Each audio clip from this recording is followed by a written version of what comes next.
सर्व gateway of इंडियावरनं आज आपण सर्वांनी प्रस्थान ठेवलेलं आहे. कालही आम्ही व्हिडिओच्या मार्फत या मुंबईच्या दिंडीचा जेवढा प्रचार होईल ना तेवढा कमी आहे.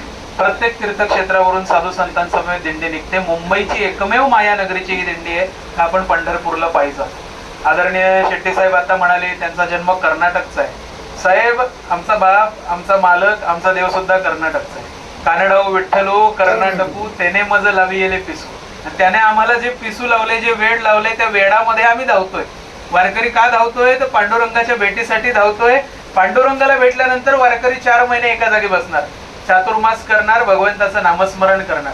आणि तुमच्यासारख्या लक्ष्मीपुत्रांमुळे, तुमच्यासारख्या व्यापाऱ्यांमुळे, तुमच्यासारख्या व्यावसायिकांमुळे तुम्ही संसार सांभाळताय, प्रपंच सांभाळताय आणि परमार्थासाठी आम्हाला मदत करताय. म्हणून हे आमचं सगळं चाललंय.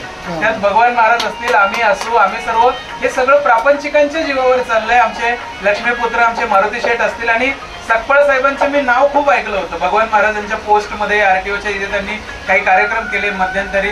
आज त्यांचं मला दर्शन झालं. इथून पुढे सकपाळ साहेब आम्ही तुम्हाला सोडणार नाही.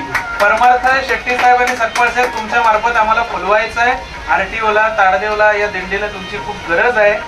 नाही पैशाच्या माध्यमातून, पण तुमची जी तीक्ष्ण बुद्धी आहे, तुमची जी कार्य करण्याची पद्धत आहे, त्याची जरी आम्हाला तुम्ही जोड दिलीत ना, वारकरी ताठ मानेने, ताठ कनेने उभं राहील. आणि ही वारी आपल्याला दिगंतापर्यंत न्यायची. कुठपर्यंत न्यायची?